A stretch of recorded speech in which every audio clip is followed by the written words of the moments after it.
leemos 1 Tesalonicenses 4:13. Tampoco queremos, hermanos, que ignoréis acerca de los que duermen, para que no os entristezcáis como los otros que no tienen esperanza.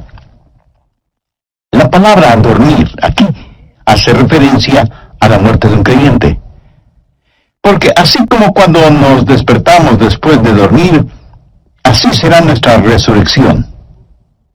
En este verso 13 tenemos 3 problemas que esos hermanos en Tesalónica estaban enfrentando y que muchos seres humanos los enfrentan hoy en día. ¿Cuáles eran esos problemas? Ignorancia, dolor y desesperanza. Y Pablo les escribe con respecto a los 3. Alguien con mucha sabiduría dijo: el dolor y la pena miran hacia atrás, la preocupación mira alrededor, pero la fe mira hacia arriba. Lo que Pablo hace es tomar a esta gente que había estado mirando hacia atrás y alrededor y les ayuda a reenfocar su atención.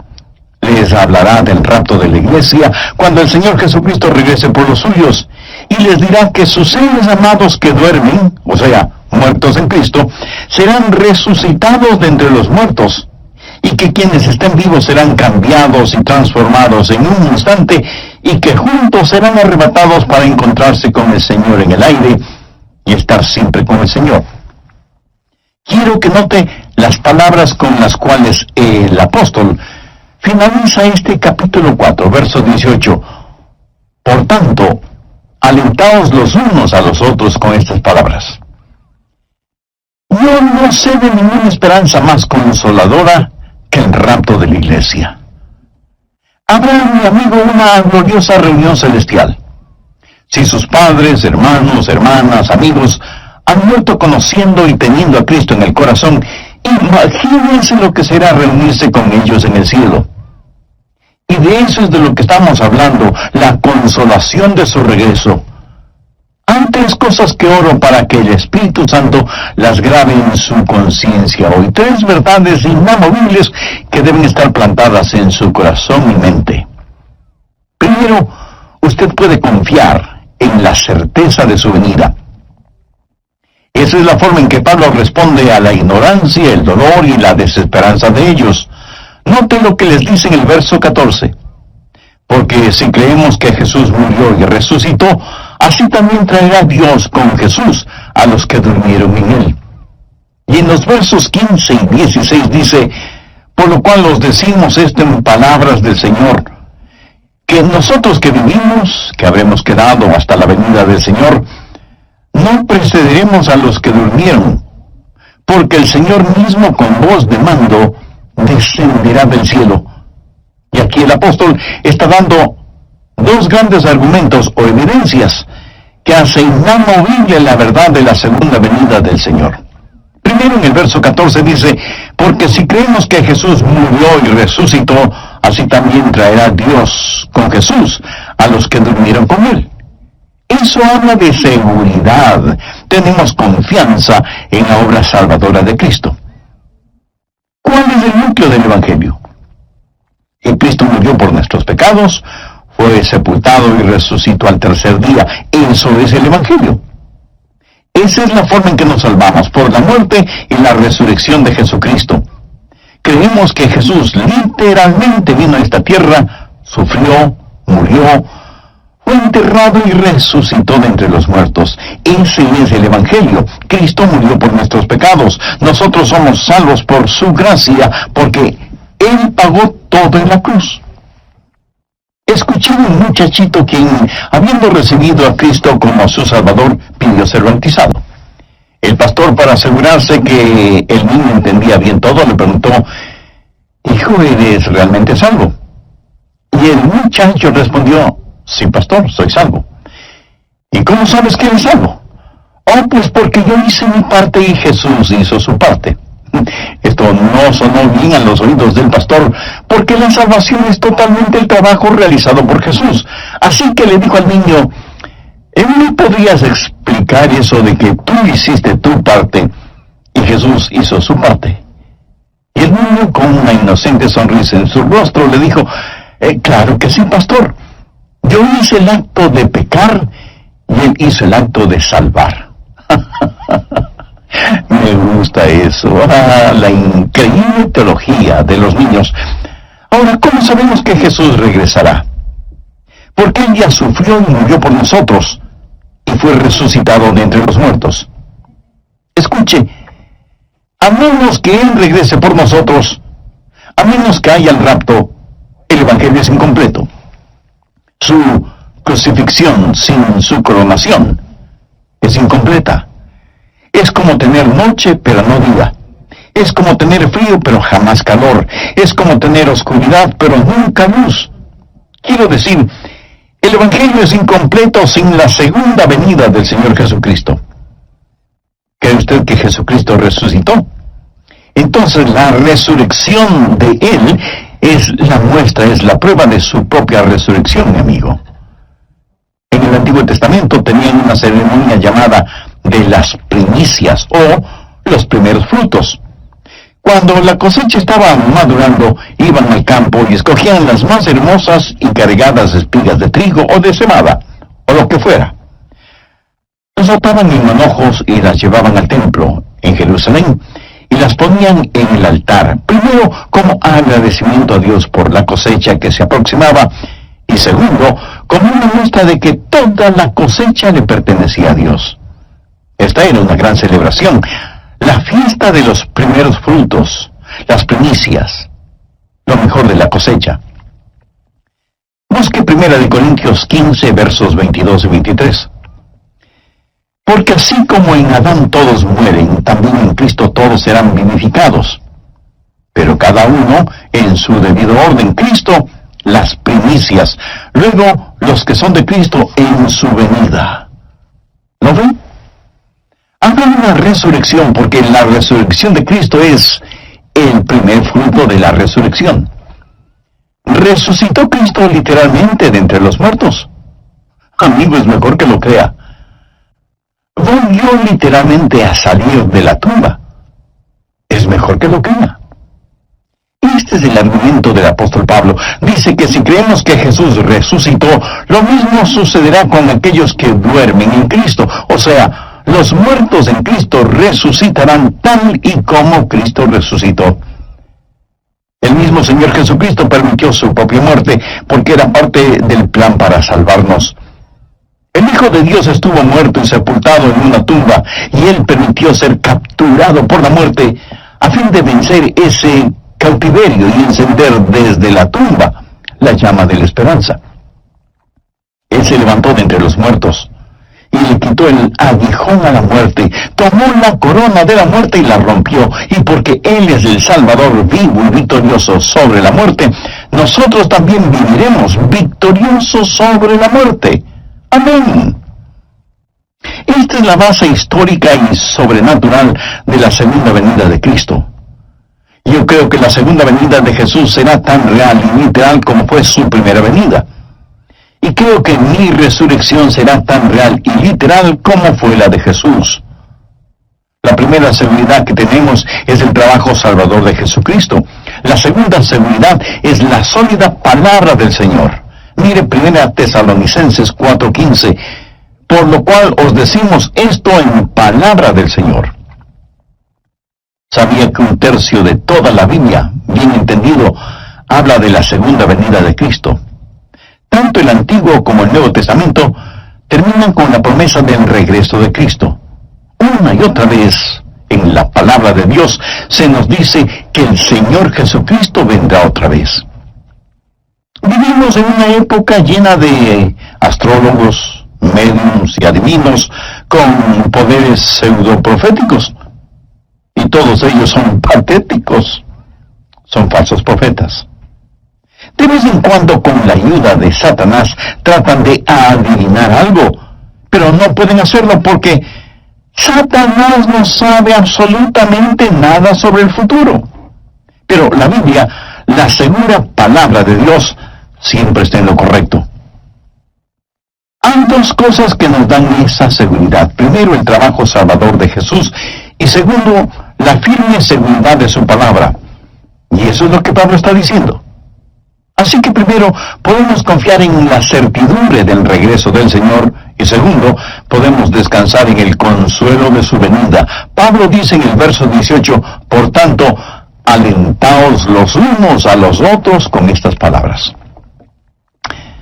A veces algunos predican sobre la segunda venida de Cristo para amenazar o para atemorizar. Y debemos sentirnos atemorizados si no estamos listos. Pero Pablo no escribió esto ni para amenazar, ni para atemorizar, sino para consolar. Y lo que el apóstol hace es bosquejar el escenario de lo que va a suceder durante el rapto, cuando el Señor regrese, y hay 4 eventos básicos que son de gran consuelo. Primero, la majestad de su regreso. No tengo que hacer énfasis en que la figura central aquí es Jesús. Mire lo que dice el verso 16, porque el Señor mismo descenderá. Vamos rápidamente a Hechos 1:11. Dice, este mismo Jesús que ha sido tomado de vosotros, el mismo Jesús que alimentó a más de 5,000 personas, el mismo Jesús que caminó por las playas de Galilea, el mismo Jesús que caminó sobre las aguas y calmó la tempestad, porque el mismo Señor descenderá. Algunas personas dicen, la segunda venida de Jesús es cuando uno se muere y viene el Señor en espíritu para llevar nuestro espíritu al cielo. Eso suena maravilloso, pero no es la segunda venida del Señor. Otros dicen, cuando uno nace de nuevo, la segunda venida del Señor es cuando Él viene a vivir en usted. Eso también suena muy atractivo, pero no es la segunda venida del Señor. La Biblia dice, porque el Señor mismo descenderá del cielo. Hay la majestad de su regreso. Un día el Señor se levantará de su trono, dejará el sublime esplendor de su cielo y comenzará su descenso hacia esta tierra. El Señor descenderá y vendrá en la gloria de su Padre con los santos ángeles, porque el Señor mismo con voz de mando, con voz de arcángel y con trompeta de Dios descenderá del cielo. Segundo, el milagro de nuestra resurrección. Veamos nuevamente el verso 16. Porque el Señor mismo con voz de mando, con voz de arcángel y con trompeta de Dios. Habrá señales de su venida, pero también hay que escuchar los sonidos, y hay por lo menos 3. Voz de mando, voz de arcángel y trompeta de Dios. ¿Qué es lo que el Señor va a decir? No lo sé. Pero creo que tenemos un atisbo de esto cuando Él dijo, Lázaro, ven fuera. Pienso que cuando Él, con voz de mando, dé la orden, los muertos en Cristo escucharán su voz, la voz del Salvador, que retumbará en los dominios de muerte de Satanás, y el reino de la muerte se derrumbará. A la voz de mando de Jesucristo, el mar entregará a quienes murieron en Él, y los desiertos entregarán a sus muertos, y los campos de batalla en todas partes del mundo entregarán a sus muertos. Cada tumba parecerá un campo arado cuando el Señor regrese y ordene, vengan afuera. Y los muertos resucitarán. Pero hay también la voz de un arcángel. ¿Quién es este arcángel? Yo creo que será Miguel. ¿Por qué se lo menciona aquí? Bien, la Biblia dice que Satanás es el príncipe de la potestad del aire. Satanás es un ángel caído, y Miguel es su superior en el organigrama divino. Y Miguel ordenará a Satanás y sus demonios que dejen libre el camino para los hijos de Dios, los santos, cuando están ascendiendo para encontrarse con el Señor en el aire. Y luego la trompeta sonará. En tiempos antiguos, las trompetas eran muy importantes en Israel, y las hacían sonar primordialmente para 2 actividades: adoración y batalla. La gran tribulación con todos sus horrores comenzará en esta tierra. Nuestro Señor descenderá con voz de mando, con voz de arcángel y con trompeta de Dios, y se efectuará el milagro de la resurrección. Y si usted me pregunta, Pastor Rogers, ¿cree usted realmente en una resurrección milagrosa? Usted es un hombre educado. ¿Por qué cree en algo que está más allá de nuestro entendimiento? Muy buena pregunta. Ahora escúcheme. El hecho de que me esté escuchando ahora mismo está más allá de su entendimiento. Quiero decir, Dios lo hizo todo de la nada, ¿verdad? Usted en realidad no entiende el nacimiento humano. Si Dios le pudo formar a usted en el mismo vientre de su madre, no puede levantar de la tumba a alguien. Así que no se preocupe. Nuestro Dios, que es el Dios de los milagros, resucitará a los muertos, sea que usted lo crea o no. No debemos olvidar que la metamorfosis que sufre una oruga para volverse mariposa es un hermoso cuadro de la resurrección. Esa oruga, que para muchas personas es repugnante, se alimenta con hojas y vive en un mundo muy limitado, muy pequeño. Un día, algo así como la muerte llega a la vida de la oruga, y ella empieza a envolverse en una especie de mortaja, de ataúd diminuto, en donde se pasa encerrada por un tiempo. Para el mundo exterior, esa oruga está muerta. Pero la verdad es que solo está durmiendo, sin que importe nada de lo que suceda a su alrededor.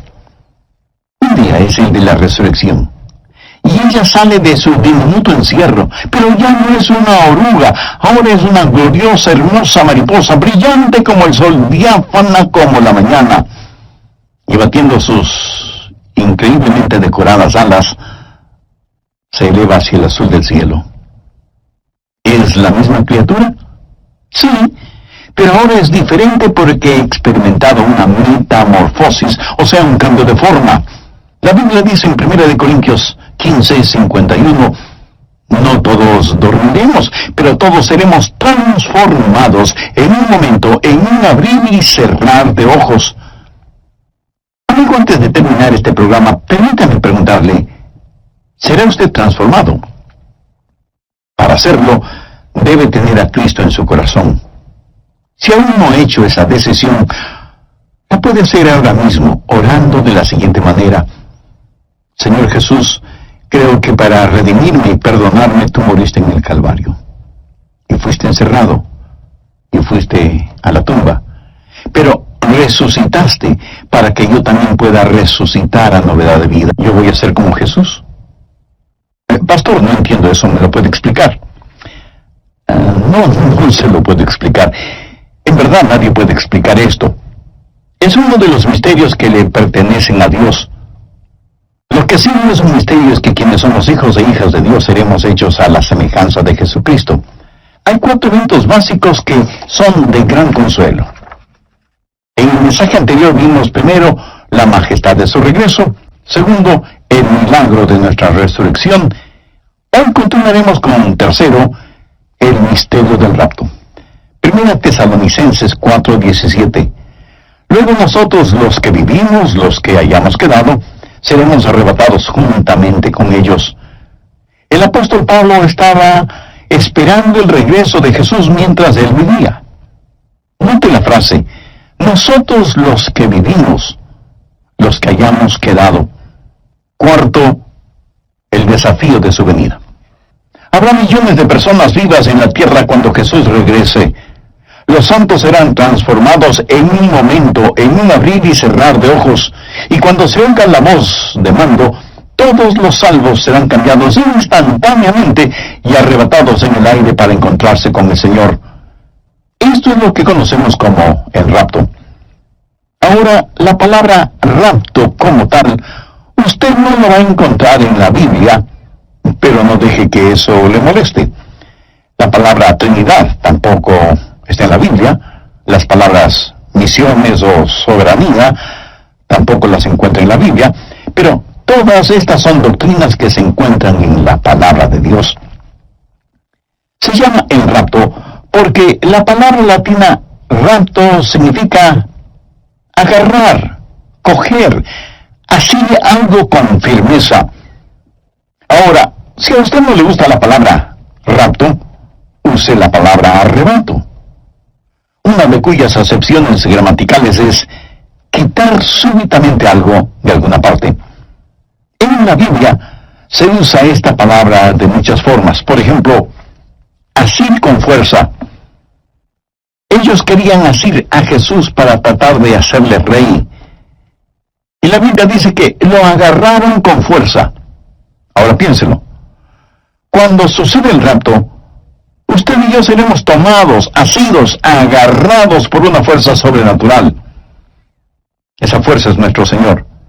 Y ni la fuerza de la gravedad, ni la fuerza de la muerte nos podrán sujetar. Esto me fascina. Significa el tomar una cosa de un lugar y ponerla en otro lugar. El apóstol Pablo dice que él fue arrebatado hasta el tercer cielo. O sea, fue sacado de este espacio terrenal.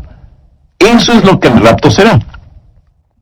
Por ejemplo, en el capítulo 17 de los Hechos, se dice que hubo una revuelta, un tumulto en contra de Pablo, y unos lo alaban para acá y otros lo empujaban para allá, hasta que vinieron algunos soldados romanos que rescataron a Pablo y lo llevaron a un lugar seguro.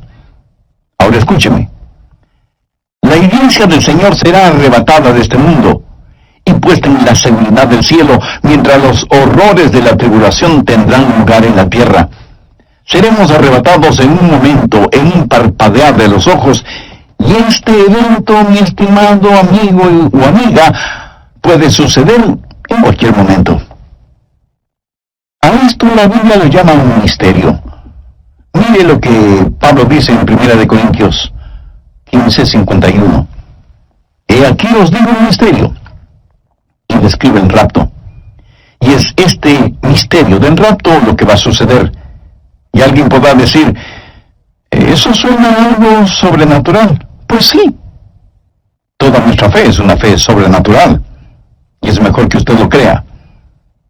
Déjeme darle una ilustración. Digamos que usted toma algunos pedacitos de diferentes metales, cobre, plomo, zinc, cromo, hierro, platino, oro y plata. Luego va a un campo y esparce esos pedacitos de metal por todas partes, removiendo la tierra para cubrirlos. Luego viene con un detector de metales, electromagnético, y al pasarlo por sobre la tierra, algunos metales saltarán, adhiriéndose al electromagneto. Y notará que ni el cobre, ni el plomo, ni el oro, ni la plata, ni el platino serán atraídos por el imán del electromagneto, y solamente el hierro lo será. ¿Por qué? Porque el hierro tiene la misma naturaleza del imán, por eso es atraído por el electromagneto. Cuando Jesucristo regrese, aquellos que compartimos su misma naturaleza, seremos atraídos hacia Él. La Biblia dice que somos participantes de la naturaleza divina. Si usted ha nacido de nuevo, está rumbo al cielo. Si el Señor Jesucristo vive en usted, experimentará la majestad de su regreso, el milagro de nuestra resurrección y el misterio del rapto. Seremos arrebatados, seremos cambiados, y juntamente con los que durmieron en Cristo, los vivos serán raptados para encontrarse con el Señor en el aire, y entonces experimentaremos la maravilla de nuestra reunión. 1 Tesalonicenses 4:17 dice, luego nosotros los que vivimos, los que hayamos quedado, seremos arrebatados juntamente con ellos en las nubes para recibir al Señor en el aire, y así estaremos sin amados que habían muerto y Cristo no había retornado. Pablo les dice, escuchen, vamos a estar juntos. Padres, madres, hijos e hijas, hermanos y hermanas, si están dormidos en el Señor, todos juntos iremos a encontrarnos con Él en el cielo. El doctor Robert Lee fue un gran predicador de la palabra de Dios. Una de las historias personales que él alguna vez contó conmovió profundamente mi corazón. Permítame compartir esa historia con usted. Él dijo, cuando yo era un niño pequeño, vivíamos en una especie de ranchito muy pobre, y sin embargo, esa insignificante vivienda estaba hipotecada. Un día, cuando casi todos en la familia habían ido al pueblo, mi madre y yo estábamos en el porche de la casa. Ella, sentada en una vieja silla mecedora, estaba tejiendo. Yo estaba tendido en el piso frente a ella, mirándola, y vi las manos de mi madre, ágiles, pero marchitas. Y le pregunté: Mami, ¿cuál ha sido el día más feliz de tu vida? Pensé que ella me diría que fue cuando mi papá, que es muy alto y atractivo, le declaró su amor y le pidió que fuera su esposa.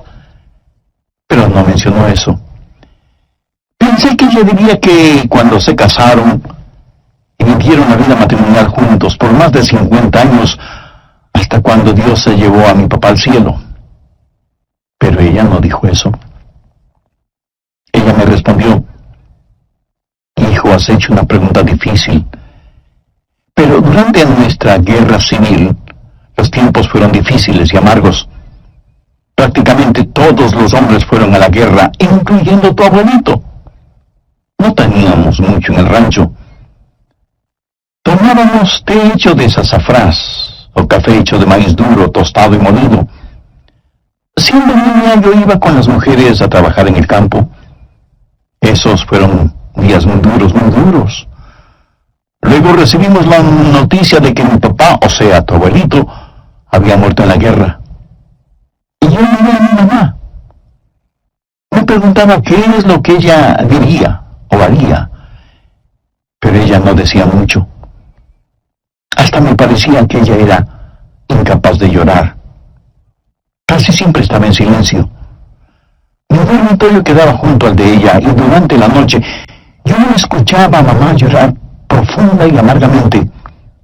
Pero por la mañana ella hacía desaparecer de su rostro las huellas de su llanto y se dedicaba a sus quehaceres diarios. Un día yo estuve en el porche, como tú estás ahora, junto a mi mamá. Ella tenía en su falda un recipiente lleno de guisantes y los estaba pelando. Nuestra casita estaba junto a un río. Mi madre levantó la vista de su labor y vio a un hombre caminando por el sendero del río y dijo: Elizabeth, mira, ese hombre camina como tu papá. Luego, mirando más intensamente, me dijo: Hija, te digo que ese hombre se parece a tu papá. Y yo le dije: Mamá, tú sabes que papá está muerto. Desearía que pudiéramos traerlo de regreso, pero no podemos. No hay necesidad de que te atormentes así. Pero después de unos segundos, ella dio un salto, tirando los guisantes por todo lado y gritando: ¡Es tu papá! ¡Es tu papá! Y levantando la falda de su vestido, atravesó el campo, corrió por el sendero del río y se refugió no en los brazos, sino en el brazo de su esposo. Él había perdido un brazo durante la guerra, y los dos se abrazaron y se besaron intensamente, y rieron y lloraron todo al mismo tiempo. Siendo una niña, corrí tan rápido como mis pequeñas piernas me lo permitían, y abracé a mi papá en las rodillas, y pasé mi mano por la manga vacía de su camisa. Yo creo que el día más feliz de mi vida fue cuando mi papá regresó de la guerra, aunque le faltara un brazo. El doctor Lee terminó esta historia diciendo: el momento más feliz de mi madre es nada comparado con el gozo de ver el rostro de Jesús y tocar sus manos perforadas, que abrieron las puertas de la gracia para que nosotros podamos llegar a las puertas de la gloria. Y cuando todos estemos reunidos con el Señor, esa será una reunión para la cual no existen las palabras apropiadas para describirla.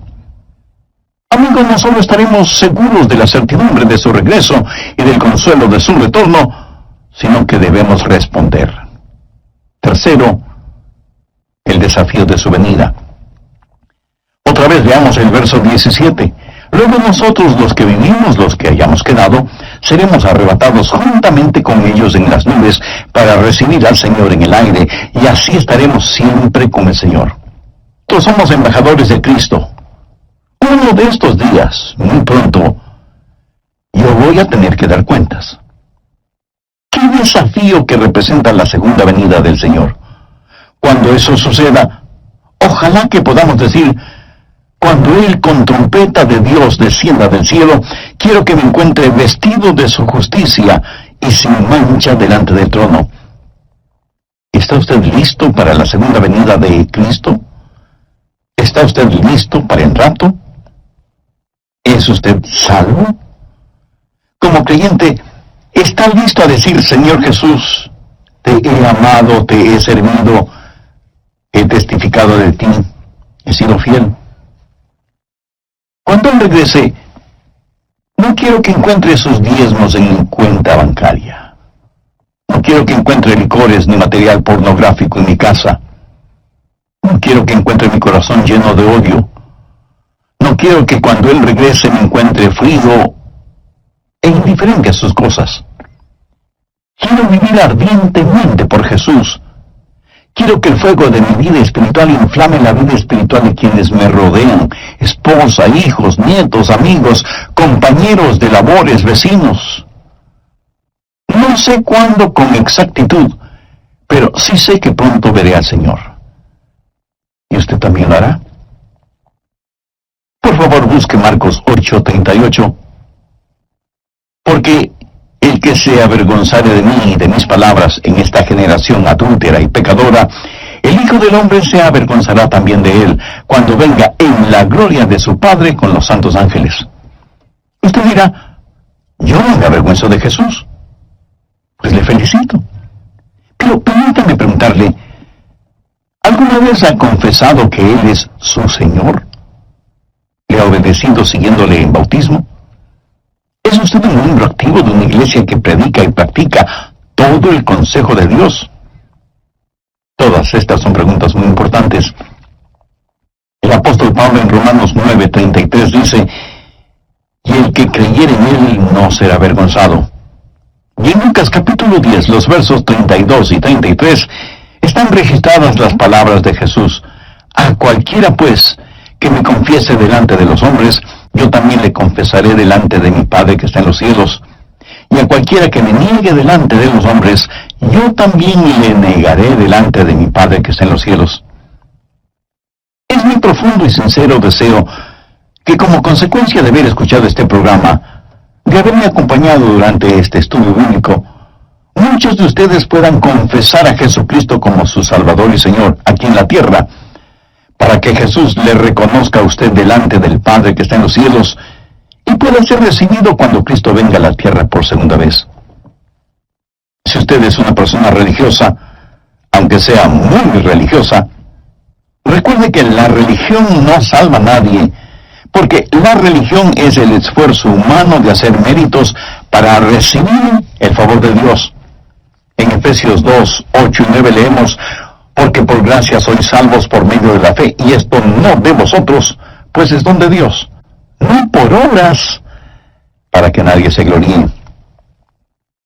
Para ser salvo, lo que usted necesita es una relación personal e íntima con el Señor Jesucristo.